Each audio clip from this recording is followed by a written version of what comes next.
춤을 추고. 네, 수요일 이 시간에는 정치권의 고수를 만나는 시간입니다. 고수를 만나다. 오늘은 이현주 전 국민의힘 의원과 함께합니다. 어서 오세요. 네, 안녕하세요. 네. 요즘 아주 분노 지수가 많이 올라가신 거 아니냐 많은 분들이 이 경선 보면서 그러게 말이에요. 그냥 뭐 근데 저는 아예 이제 안 보기로 했어요. 그래서 안 보기로 하셨어요? 보고 있으면 너무 실망스럽고 마치 3년 전에 만약에 야당일 때 네. 전대를 한다. 네. 그러면 나올 법한 얘기 수준이에요. 그러니까 도저히 여당의 전대라고 볼 수가 없어요. 자, 여당의 전대라면 야당 전대, 여당 전대 어떤 차이가 있어야 되는 거예요? 아니, 야당 전대에는 어쨌든 간에 선명하게 그렇죠. 집권 여당이나 정부를 공격하고 견제하고 이런 쪽으로 주로 가야 되잖아요. 네. 그러니까 이제 뭐 민주당을 어떻게 하겠다, 또 이 정부를 어떻게 견제하겠다, 뭐 이런 거, 그 다음에 이제 선명성을 강조하고 이렇게 네. 가는데 여당은 책임을 져야 되잖아요. 그렇죠, 국정을 그렇죠. 책임져야 돼. 지금 경제도 너무 어렵고 여러 가지 사람들이 이번에 무역 수지 계속 나빠지는 거 보면서 중국하고 관계도 걱정하고 이런 거 아니에요? 네. 그 이런 문제들에 대해서 지금 국정이 제대로 안 가는 것처럼 보이는 것들, 지금 막 만기 칠람하면서 경제에 대해서 좀 약간 상식 밖의 조치가 막 나오잖아요. 말씀이 이렇게 경제를 조금 들여다보는 사람들은 막 무슨 뜻인지 이해가 잘 안 가는 말씀을 아니 한다라고 경제학자들이. 그러니까 무슨 뜻이 이해가 안 가는 정도가 아니고요. 대통령이 저러시면 안 되죠. 예. 아니 지금 말려야 돼. 큰일 났어요. 네, 네. 그러니까 이런 거에 대해서 어떻게 할 거냐 우리. 주로 이런 좀 책임 있는 얘기를 해야 되는 거예요. 정책에 대한 얘기, 예. 개혁에 대한 얘기, 방향성에 대한 얘기, 그다음에 정부를 어떻게 제대로 당정 협의를 통해서 네. 정책적인 협의를 해나가면서 방향을 좀 우리가 왜냐하면 일단 정치 초년생이다 보니까 국정에 대해서 잘 모르시잖아요. 대통령이. 근데 이거 어쨌든 책임 같이 져야 되니까. 예. 이거 우리가 이렇게 해서 제대로 가도록 하겠다든지 주로 그런 얘기를 해야 되는데 네. 그런 얘기는 거의 없어요. 지금까지 좀 전대 당대표 선거가 여당 당대표 선거라고 보기 어렵다. 네. 국정 책임에 대한 정책적 논의가 완전히 없죠. 실종됐다. 완전히 실종됐죠. 자, 그러면서 핫 이슈로 떨어온 건 대체로 두 가지인 것 같아요. 하나는 김기현 전 대표 울산 KTX 역사 인근 땅 투기 의혹. 그다음에 하나는 결선 투표가 있나 없나. 근데 공천 얘기. 공천 얘기 그런 거죠. 우선 그것도 너무 심각한 얘기죠. 예, 공천 얘기 가기 전에 땅 투기 얘기 이거 어떻게 봐야 돼요? 김기현 후보는 뭐 칠색팔색 팔딱 뛰고 뭐 그 울산에 있는 현지 기자들도 굉장히 고소고발 많이 당했다고 근데 해요. 저는 뭐 그건 제가 사실관계를 정확하게 알지 못하니까. 네. 근데 그냥 나오는 얘기들만 보는 거로서는 네. 어쨌든 문제 소지가 있어 보인다. 네. 그러니까 어쨌든 이게 그냥 대충 넘어갈 수 있는 건 아닌 것 같다. 네. 여기에 대해서 어쨌든 다른 사람들이 이런 의혹을 제기를 하면 본인이 이것은 대표 나온 사람으로서 해명을 충분히 하지 않으면 안 된다. 이게 만약에 사실이라면요? 네. 큰일 아닙니까 이거? 그렇죠. 네, 본인 자체도 그냥 넘어갈 수 없을 겁니다 아마. 네. 그래서 이렇게 대응할 건 아니고 그리고 당에서도 선관위에서 마치 문제 제기하는 사람을 분란 일으킨다는 식으로 몰아가던데 그것은 기본적으로 우리가 보수의 가치 중에 하나가 뭐냐면 진실과 과학이거든요. 네, 네. 네, 근데 진실과 과학하고 전혀 관계가 없는 행태들을 보이고 있죠. 그래서 네. 이것은 말이 안 되는 거고요. 이게 지금 너 누구 편이냐 이래가지고 우리 편에 대해서는 뭐 비판하지 마, 의혹 제기하지 마 이게 아니에요. 네. 사실 장기적으로 보면 중장기적으로 봤을 때 이게 사실이라면 더 큰 피해가 올 수 있기 때문에 당연히 걸러야 되는 거죠. 네. 자, 김기현 대표의 해명 보다 더 구체적이고 확실한 해명이 필요하다. 이런 말씀이시고, 자, 또 이것 때문에 한번 우리 이현주 전 의원이 굉장히 화를 내셨던데 네. 일갈하셨던데 총선 때 대통령실에서 공천 관련 협조를 요청하면 대통령 의견도 들어야 한다. 대통령 의견 무시하고 공천을 진행할 수는 없다라고 김기현 후보가 공천 관련해서 이야기를 했습니다. 이거 어떻게 보십니까? 세상에 이거 박근혜 대통령께서 공천 개입하셨다가 처벌되셨잖아요. 네. 응? 그리고 그걸 선거법 위반으로 처벌됐어요. 네, 그걸 처벌하는 사람이 바로 윤석열 아마 예. 대통령이었던 특검 때. 걸로 기억을 예. 하고요. 그런데 이게 그래서 이제 위법 위헌 사항이 있으면 탄핵 사유에 추가되는 거고요. 그렇잖아요. 네. 그런데 지금 이 공천 개입은 대통령은 절대로 개입해서는 안 돼요. 근데 이게 이 구조적으로 어떤 배경 때문에 그런 거냐? 네. 우리나라는 대통령제 국가죠. 그래서 네. 입법부와 행정부가 엄격히 분립이 되고 예. 삼권 분립 국가잖아요. 네. 그리고 입법부의 가장 큰 권능이 사실은 그 행정부를 견제하는 거예요. 그렇죠. 감시하고. 네. 그렇기 때문에 그런 자기를 감시할 입법부를 자기가 공천하는데 관여한다? 그러면 통법부가 되는 거예요. 통법부. 있을 수가 없는 거죠. 네. 있을 수가 없는 거예요. 이런 생각은 하면 안 돼요. 네. 그리고 만약 대통령이 혹여라도 이런 생각을 하시면 큰일 날 일이다 하면서 딱 잘라야 돼요. 누가 자르고 계신가 싶어요. 그러니까 근데 본인이 나서서 내가 의견을 듣겠다? 말도 안 되는 거고요. 당대표가. 네, 당정협의하고 헷갈리면 안 되는 게 당정협의는 정책적인 협의예요. 네.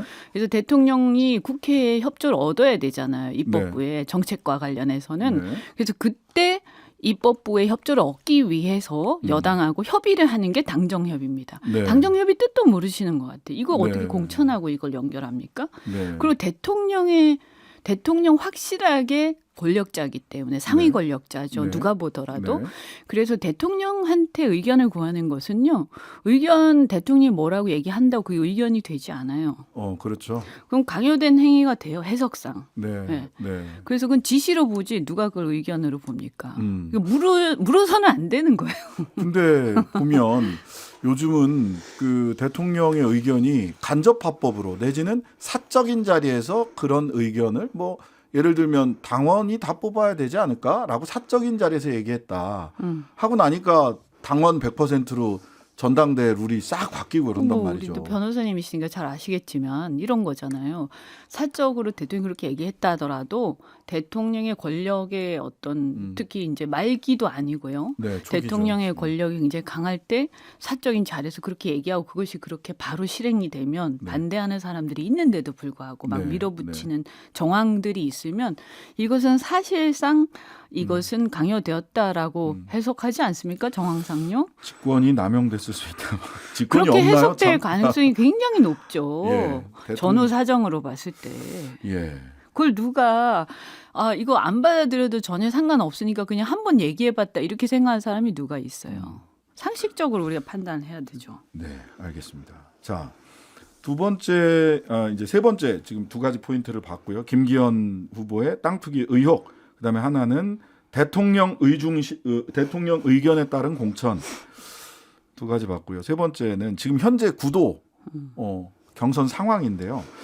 안철수 후보가 이거 네. 한때 1위까지 했었는데 이제 천하람 후보한테까지 밀린 거 아니냐. 중간에 포지션이 너무 어정쩡해서 시간이 가면 갈수록 설 자리가 없어지는 거 아니냐. 이런 분석들이 많이 나와요. 점점 줄어들고 천하람 후보 쪽으로 이렇게 넘어가는 그 어떤 비윤 내지 반윤 성향의 표들이. 네. 그래서 이것은 이제 윤핵관 내지는 대통령의 어떤 전행 내지는 직권 남용이나 이런 어떤 오버하는 것들이 있을 때 이거를 견제해줄 지도부를 원하는 성향의 당원들의 표가 어디로 가냐 이거잖아요. 네, 네. 근데 이분들이 처음에 안철수 후보를 지지를 했다가 네. 분명하지가 않잖아요 포지션이. 그러다 보니까 좀 더 선명한 천하람 후보한테로 옮겨가는 중인 것 같아요. 그러다 보니까 혹시 안철수 후보가 누군 그렇게 분석을 하는 분도 계세요? 안철수 후보가 1등을 하려고 한다면 조금 더 김기현 후보랑 각을 더 분명히 세우고 갈 텐데 지금 어정쩡한 태도가 2등 전략으로 가는 거 아닐까? 일정한 지분을 남기기 위한 2등 전략으로 바뀐 거 아니야? 설마 뭐 처음부터 2등 하려고 했겠어요. 그런데 그분 예. 특징이 이렇게 예. 항상 보면 네. 처음에 자기가 치고 나갈 때 그 표의 실체 예.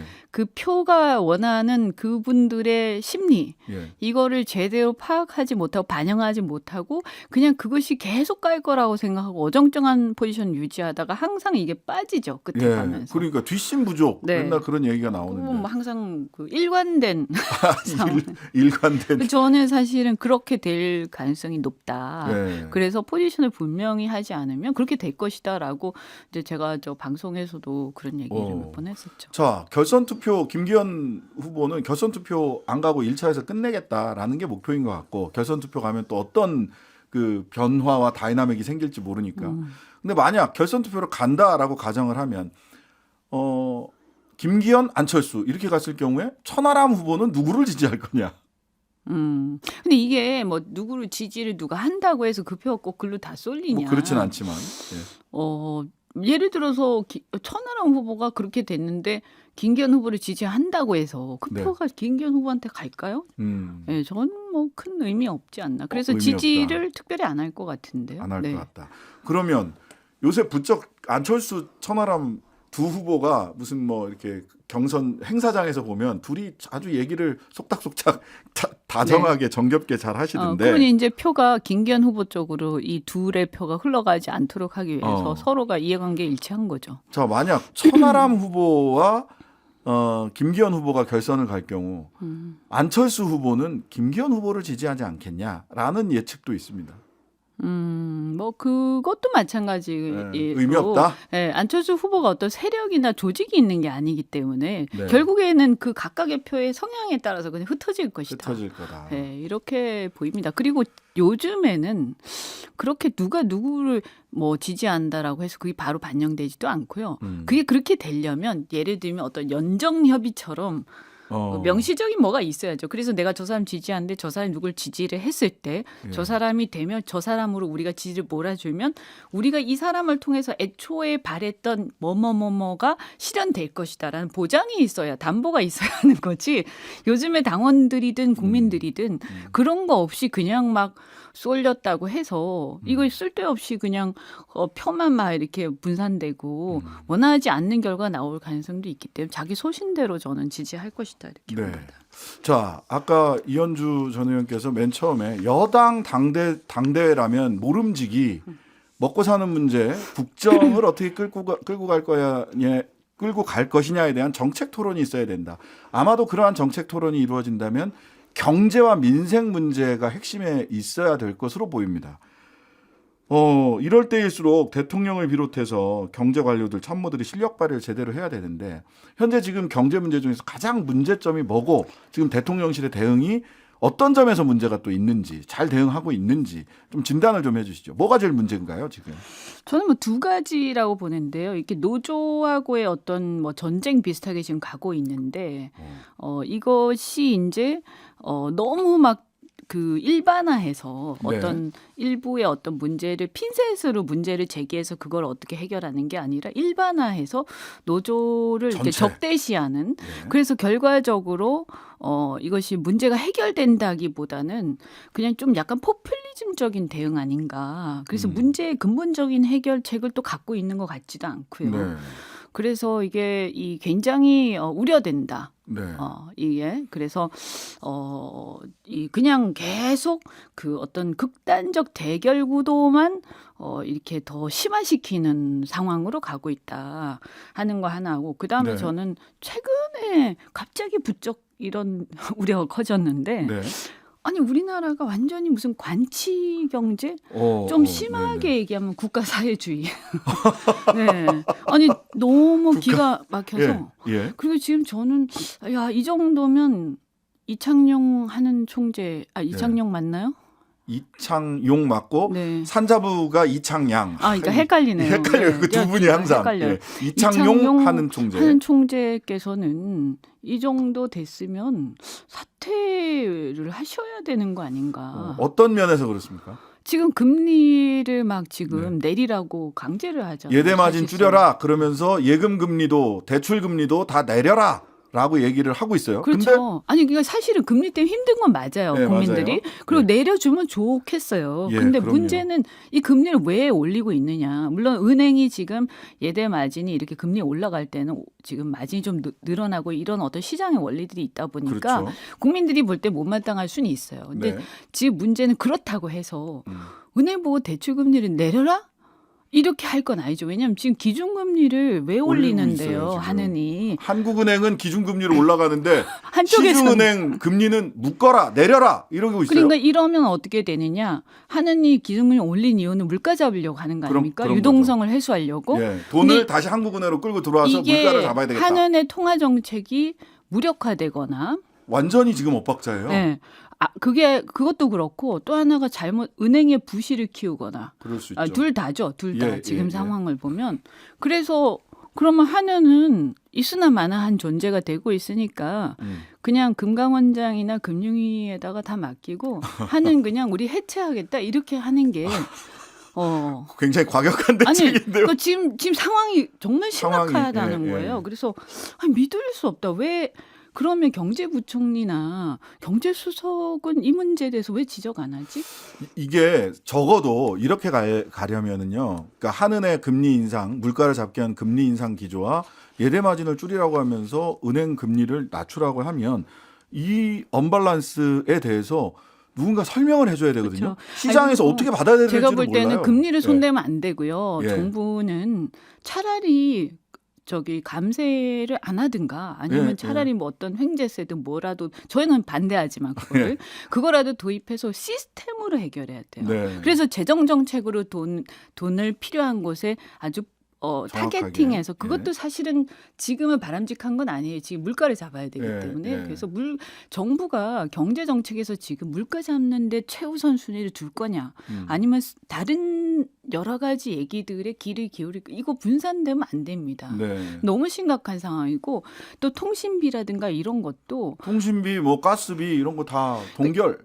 근데 뭐 그거는 그럴 수도 있어요. 근데 예. 통신비 같은 경우 가스비하고 좀 다르고 예, 통신비는 공사가 아니잖아요. 그렇죠, 그렇죠. 그런데다가 이게 경쟁을 촉진해가지고 그 과점이 문제라는데 그 근본적으로 통신회사 같은 경우 망을 다 깔아야 되기 때문에 네. 과점이 안 좋다라고 해도 음. 이거는 이미 들어와 있는 사람들 말고 신규 진입이 안 돼요. 왜냐면 누가 그것을 망을 깔고 투자를 해서 막대한 그게 그러니까 불가능한 얘기예요. 그러니까 시장의 현실에 전혀 맞지 않는 얘기를 막 하면서 그렇게 하면 마치 가격이 내려갈 것처럼 국민들을 호도하고 있어요. 포도. 그리고 국민들이 여기 쏘가서 마치 박수를 치면서 물가 내려가겠구나. 전혀 그렇지 않습니다. 이게 지금 환율도 지금 올라가고 있지 않습니까? 맞아요. 수입 물가가 올라갈 거란 말이에요. 네, 네. 이거 이렇게 계속 가면 저는 큰일 날 수도 있다. 물가가 폭등할 가능성에 대해서 경제 전문가들이 전부 다 이런 현재 이거 큰일 정책에 대해서 났어요. 굉장히 우리나라만 많이 이상하게 걱정하고 가고 있어요. 있습니다. 네, 아이고 벌써 마칠 시간이 다 됐네요. 오늘 말씀 여기까지 듣겠습니다. 이현주 전 의원이었습니다. 감사합니다. 고맙습니다. 하루 종일 기다려지는 진짜 시사. 평일 저녁 6시 5분 신장식의 뉴스 하이킥.